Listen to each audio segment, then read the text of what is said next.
ən çox bəyəndiyin səncə xanımların gözəl olduğu ölkələr haradır? Ha, saxla qardaş bir saniyə. Cəmaət evlənməyə gedir, nə qardaşsan? Evlənmək gəlsən? Yaxşı. Xoşbaxtlıq, hərəmində olacaq. Nəysə.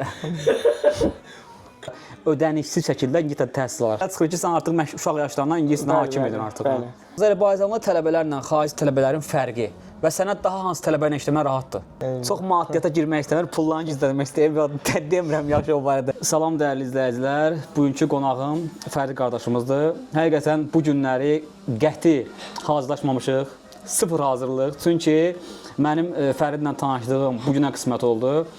Çünki Fərid artıq Azərbaycana qayıdacaq, vaxt olmayacaq. Ona görə dedim Fərid bu günləri görüşməliyik və istəyirəm ki, Fərid bizə İngiltərədə yaşam haqqında, çünki Avropanın bir çox şəhərlərini gəzib, hal-hazırda burada təhsil alır və İngiltərə gəlmək istəyən Azərbaycanlılara, təhsil almaq istəyən Azərbaycanlılara öz məsləhətlərini versin. Biz də Fəridi yaxından tanıyaq. Salam Fərid, necəsən? Salam, çox sağ olun. Çox sağ olun dəvətiniz üçün. Xoş oldu. Mən Musayev Fərid. Bakalavr təhsilimi Türkiyə Respublikasında bitirmişəm. Genetika və biomühəndisliyi üzrə. Fərqlənməklə bitirdikdən sonra İspaniyanın Barcelona Universitetinə müraciət etdim. Bioinformatika sahəsi üzrə və təəssüf ki, orada magistr təhsilini bitirə bilmədim. Backgroundlar tamam fərqli olduğu üçün. Və ondan 2 il fasilədən sonra dövlət təqaüd proqramına müraciət edərək Imperial College Londonda magistr təhsilimə başladım. Embriologiya sahəsi üzrə və paralel olaraq artıq 4 ildən çoxdur ki, özəl dərslər deyirəm. Bir ildir sən artıq İngiltərə təhsil alırsan, magistr təhsil alırsan və artıq dövlət xəttindən gəlmirsən. İstəyirəm bu barədə danış, necə oldu, imtahan verdin və ödənişsiz şəkildə İngiltərə təhsil alır. Onu da vurğulayaq. Altına xətt çəkək. İlk öncə belə deyim, dövlət proqramına müraciət etmək üçün bizim əlimizdə universitet, hər hansı bir universitetdən qəbul sənədi olmalıdır. Və mənim universitetim, yəni Imperial College London, dünya sıralamasında 2-ci yerdə olması olduğu üçün, daha doğrusu və dövlət təqaüd proqramının belə bir şərti var idi ki, ilk 10 universitet, yəni ilk 10 sıralamada olan universitetin hər hansı bir fakültəsi olsa, dövlət proqramını buna qəbul edir və mən də embriologiya üzrə qəbulumu aldım. Qəbulum hardasa 3-4 ay çəkdi, səhv etmirəmsə və 2 imtahan vermişdim. Biri intervyu, ondan qabaqda oral exam, yəni qısa bir imtahan kimi. Və sonra qəbul sənədim gələndən sonra dövlət təqaüd proqramına müraciət etdim və ilk qaliblər siyahısında, belə deyim, adımı gördüm. Təbrik edirəm. Bir də bir sənə soruşum Fərid, sən Türkiyədə aldığın təhsillə burada aldığın ixtisas üzrə MBA fərqlidir yoxsa eyni ixtisas almısan? Qismən, yəni belə deyim, üzləşmə nöqtələri var, amma qlobal belə baxanda... Yaxşı, necə oldu ki, İngiltərə sırf bu ixtisas seçdin sən? Yəni, təsadüfi oldu, yoxsa seçimlər arasında bu var idi? Əslində, mən bakalavrda oxuduğum sahə çox şaxəlidir deyə, yəni istəsən mühəndis də ola bilərdin, bəli, istəsən tibb sahəsinə də yönələ bilərdin. Sadəcə mənim marağım tibb sahəsinə olduğu üçün və bu fakültet də tibbə daha yaxın olduğu üçün bunu prioritet gördüm. Səni ümumiyyətlə sən bir pedaqoq kimidir, yəni sən dərs deyirsən. Sən ümumiyyətlə özü pedaqoq kimi görürsən, çünki pedaqologiya nəyisə yaxşı bilmək olar, amma dərs demək çətin məsələdir, özün bilirsən. Bəli, mən bunu hardasa 2-ci, 3-cü kursda özümdə kəşf elədim. Qrup yoldaşımı belə deyim, imtahanlardan qabaq müəyyən belə deyim terminləri, müəyyən məsələləri başa salırdım və hər zaman imtahanda uğurlu nəticə əldə edirdik ikimiz də və bundan sonra və əlavə olaraq onu qeyd edim ki, mənim anam da ingilis dili müəlliməsidir, artıq 30 ildən çoxdur ki, sən ingilis diliniyə görə belə sevginlə də. Deməli, sən belə çıxır ki, sən artıq uşaq yaşlarından ingilis dilinə hakim idin artıq. Bəli, və uşaq vaxtı anam dərs deyəndə mən də hər zaman yanında otururdum və istər-istəməz oradan belə deyim... Pedaqogiya qanından gəlir də bir sözlə. Gözəl sənətdir, güclü psixologiya sahib olmalısan, belə bir şey deyil. Düzdür. Və hətta ilk tələbəmi hazırlaşdıranda və həmin tələbə hələ də mənlə hazırlaşır, artıq 5-ci ilə keçmişik. Və o tələbəmi xatırladım. Sən tələbələrdə belə asılı yalsan, yoxsa sən nə çəkmək istəmirsən? Vallahi. Azərbaycanlı tələbələr, yəni bu bir reklam deyil, sadəcə Fərid göz qarşısındadır. Kim Fəriddən dərs almaq istəyirsə, daha doğrusu və Fəridlə belə deyim, əlaqə keçmək istəyirsə, rəydə mütləq qeyd etsin. Yəni həqiqətən Fəridin bu sahədə həyat təcrübəsi çox böyükdür. Amma reklam demişkən, bu gördüyünüz bu stakanı görürsüz saytı. Biz Azərbaycanda deyilik, biz hazır Londondayıq və biz dostumuzun məkanındayıq, Land of Fire. Göstərdiyi dəstəyə görə təşəkkürümüzü bildiririk ona. Buyur Fərid. Deməli sən indi Allahın köməyinə qayıtsan Azərbaycana. Bəli. Və dövlət xəttinə gəldiyinə görə 5 il Azərbaycana töhfə verməlisən. Bəli. Artıq harda işləyəcəyin, harda dərs deyəcəyin məlumdur yoxsa necə? Hələ ki yox. Mən diplomun belə deyim, Bakıya göndərməyini gözləyirəm və ondan sonra diplomu təsdiqlətdikdən sonra Bəs ürəyində yatan, könlündə yatan haradır? böyük ehtimal ki, hər hansı bir universitetdə müəllim kimi belə deyim, töhfəmi ödəməkdir. Hansı ixtisas üzrə? Müəyyən, yəni genetik ola bilər, biologiya ola bilər, kimya ola bilər. Çox şaxəli olduğuna görə təbii ki, artıq hələ qərar vermirsən. Belə deyim, mənim seçimimdə hansını istəsəm. Yaxşı, bir dənə sənə sual verim. Mən ümumiyyətlə sən hardasa ixtisasın tibbə daha yaxındır və İngiltərə tibb sahəsi bir tərəfdən bərbad, bir tərəfdən inkişaf edib. Bərbad tərəfi olur ki, özün qəbullanarsan ki, burada həkim qəbullanmaq zülmdür. GP-lərdir, aylarla, illərlə növbə durursan. Amma inkişaf etmiş çox güclü həkimlər də var. Bu sahəyə yaxın olan bir insan kimi sən necə baxırsan İngiltərədə bu vəziyyətin? Düşünürəm, sistem olaraq qat-qat aşağıdır. Yəni dünya reytinqlərinə görə, məsələn Almaniyaya görə, İsveçrəyə görə. Ancaq təhsil baxımından baxdıqda, yəni bunu hamı bilir, bunu artıq deməyə ehtiyac yoxdur. Yəni İngiltərə Amerikadan sonra tibb deyil də ümumiyyətlə ümumi təhsildə ikinci belə deyim, ən güclü təhsil verən ölkələrdir və mən də bunun şahidi oldum. Elə dərsləri belə deyim, qatıldıqca universitetdə. Bir il sənə çox şey öyrətdi burada təhsillə bağlı. Bəli, təbii ki. Yəni bir il həm biz laboratoriya gördük, həm diplom işini yazmağa belə deyim vaxt tapdıq. Yəni və dərslərimiz də çox şaxəli olduğu üçün həm biologiya tərəfi var idi, həm klinik tərəfi var idi. Və bu Imperial College London təhsili bizə belə deyim, ümumi təhsil verirdi və o təhsildən hansını biz istəyirdik, onu seçə bilirdik. Məsələn, siz daha çox biologiya tərəfini bəyənirsinizsə, siz biologiya tərəfinə yönələ bilərsiniz. Ya mən klinik bəyənirəmsə, daha çox klinik tərəfə yönələ bilərəm. Yəni o artıq belə deyim, tələbənin öz seçimi idi. Sənin belə gələcəkdə belə baxıram ki, peşə olaraq seçdiyin peşə pedaqoq olmaqdır.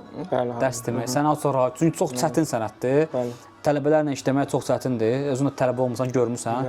Üstəlik Azərbaycanda sənə uğurlar həqiqətən çox çətin bir yoldur. Embriologiya sahəsi, süni müəllimə sahəsi, xüsusən də Azərbaycanda çox tələb olunan bir sahədir və mən niyə müəllimliyi seçirəm?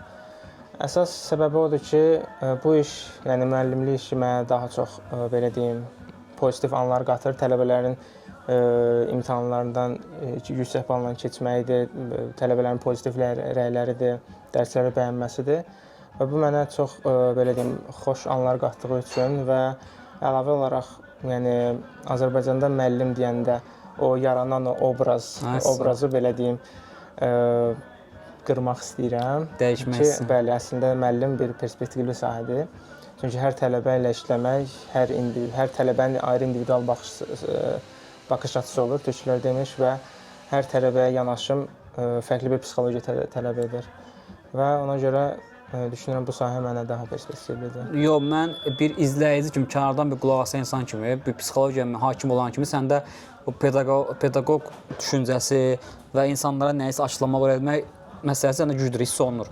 Teymur, bu gənc yaşında belə şeyə addım atmısansa və düşünürəm ki, sən ailə dəstəyi almadan bu şeyləri edirsən də, yəqin ki.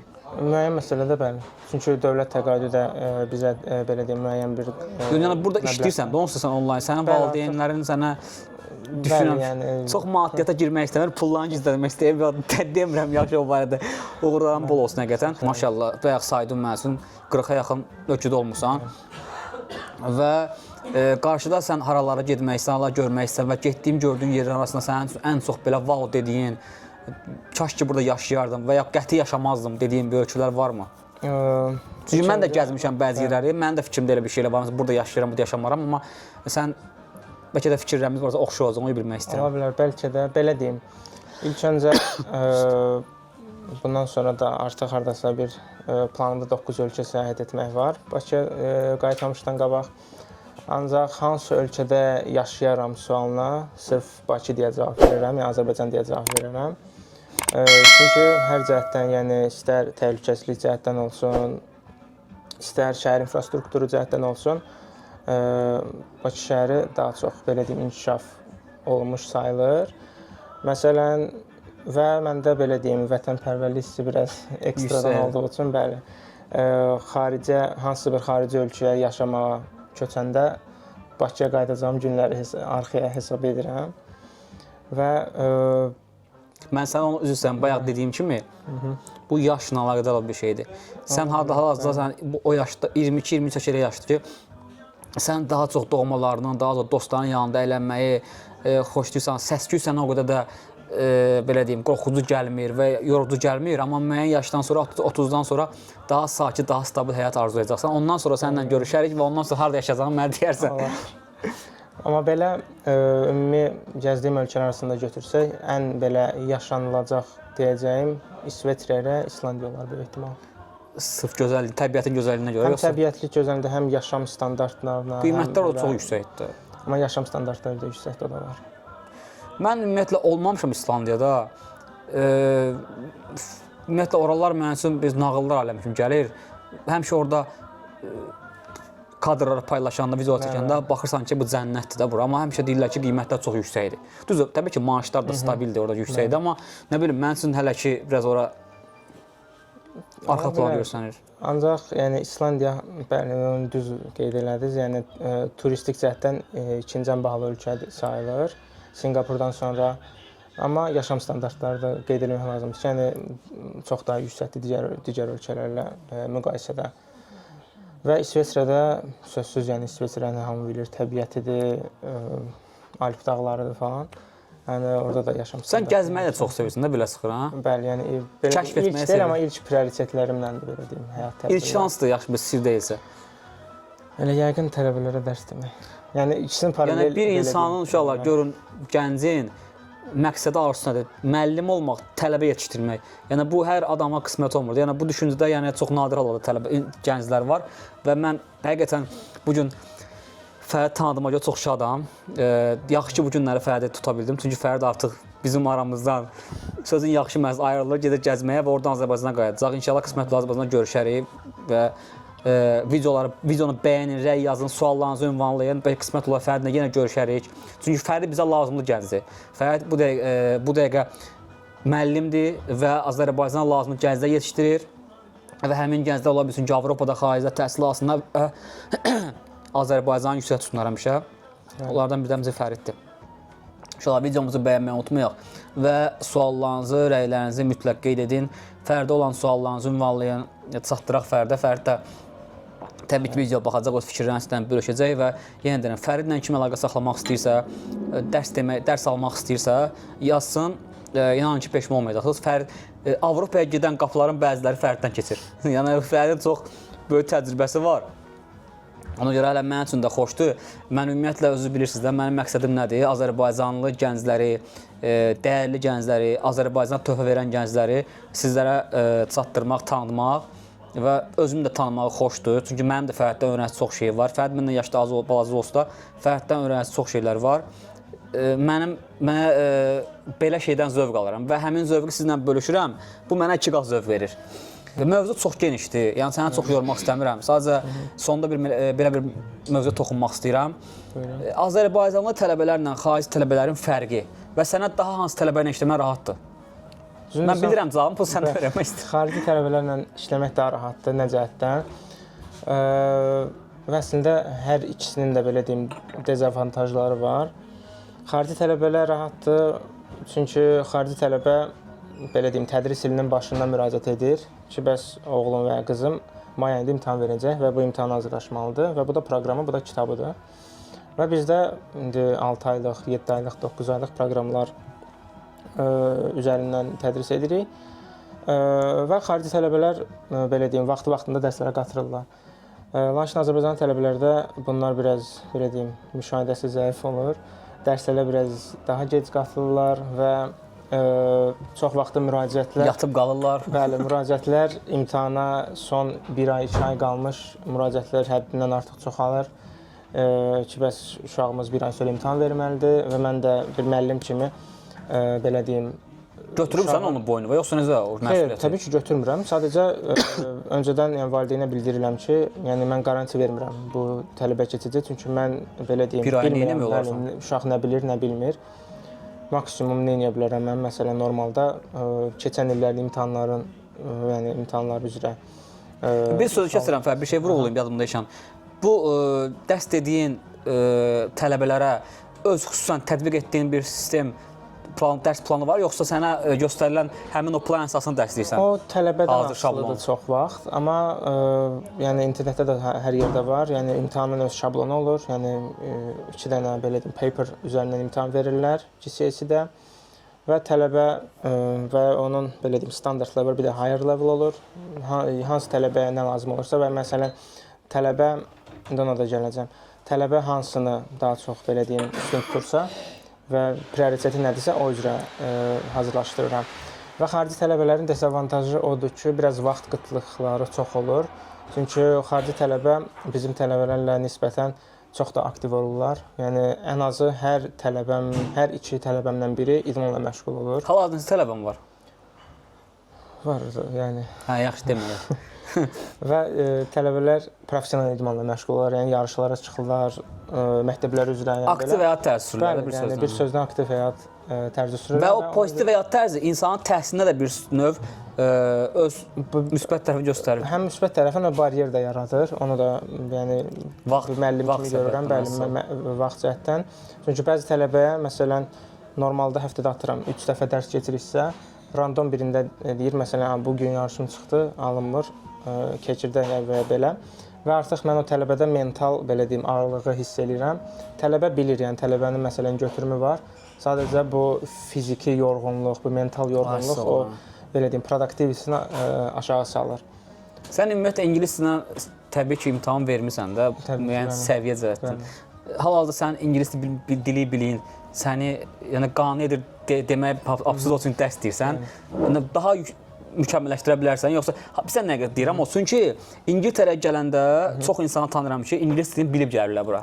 Və artıq İngiltərə yaşadıqca British aksent tanış olmaz. Çünki burada Liverpooldur, Manchester aksentlər fərqlidir. Və mənə deyirlər ki, onlar danışır, mən başa düşmürəm. Mən hələ ingilis dilini mükəmməl bilirəm. Səndə o şeylər olubmu? Çox olmayıb, düzünü deyim. Yəni birinci həftə ola bilər, çünki müxtəlif aksentlərdir, müxtəlif Şotlandiya aksenti ən çətinlərindən Birmingham. Sözləri kəsirlər adam. O bizdə də var, məsələn, bir xarici bir insan Azərbaycan dilini öyrənib gəlib, məsələn, şəkili birindən, ləhcə, başa düşməyəcək. Burada məsləhətim nə ola bilər? Daha çox yerli, yəni ingilis kinolarına baxmaqdır. Mən ona gələcəkdim. İngilis dili öyrənmək istəyən azərbaycanlılar və yazırlar mənə necə rahat ingilis dili öyrənmək olar. İstəyirəm bu barədə ən qısa və ən rahat yolu deyərdin. Həm əyləncəli, həm qısa, yəni kinolar üzrə və ilk başda insanlar üçün Fərid, kino biraz indi kino olmasın, məsələn, mən dizi filmlər məsləhət görürəm. Eynən, yəni onu deyəcəydim, elə məndə kartun ola bilər, subtitlelarla məsələn. Çünki bir neçə dizi film var, mən də məsləhət görmüşəm, adda yadımdan çıxıb. Sırf uşaqların, çünki sıfırdan başlayırsansa, sən biliyin sıfırda, orada cümlələri daha səlis, daha yavaş-yavaş deyirlər. Birdən-birə hard kinolara başlayırsan, çünki orada da... Tam sıfır, yəni belə deyək, heç nə bilməyən biri, məsələn, düzdür, biraz çoxdandır, amma YouTube-da yenə də subtitlelarla səhv eləmirəmsə videoları qalıb. Gogos Adventure var. Gogos Adventure, o məsələn, bütün subtitlelarını, yəni belə deyim də, yavaş-yavaş yəni deyim var, Peppa Pig belə bir şey olmalıdır. Hə, Sfinka Peppa. Ayrı bir şeydir, hə. Maraqlı söhbətimiz oldu, suallarımızı cavablandırdı. Sizə nə maraqlısa, hər bir məsələ mütləq qeyd edin. Ya Fərid, ya mən cavablandıracağam. Sənə həyat yaradıcılığında uğurlar arzulayıram, bir müəllim kimi. Həqiqətən növbəti, bundan qabaqki yayımlarımda başqa bir müəllimdən müsahibə almışdım, professordan. İndi növbəti sən oldun. İnşallah sən də professor adını alarsan. Və 5 ildən, 10 ildən sonra bu video kimsə qarşısına çıxanda və mən də fəxrlə deyirəm ki, belə bir insanı sizə tanıtdım. Çünki tanımayan insanlar çoxdur. Azərbaycanın belə gəncliyi var, Azərbaycanın belə gəncliyə ehtiyacı var. Bizim boş insanlara ehtiyacımız yoxdur. Azərbaycan adın, bayrağın həmişə xarici ölkələrdə fərqli harda olsun, yüksək tutan insanlar lazımdır. Bizə belə gənclik lazımdır. Sənə uğurlar arzu edirəm. Çox sağ olun. İnşallah ancaq belə gözəl müsahibələrdə görüşək. İnşallah, çox sağ olun. Sən də bu izləyicilərə, gənclərə məsləhət mi deyim, motivasiya olar, nə demək istəyirsən? Çünki çox insanlar məsləhəti biz qəbul etmək istəmir, motivasiya deyək. İngilis dilində əslində var. Chase your dreams, yəni xəyallarınızın peşində həmişə olun və gec və tez olur. Yəni əgər məqsədiniz varsa, bəli, məqsədiniz varsa irəliləyin. Hər kəsə uğur arzu edirəm.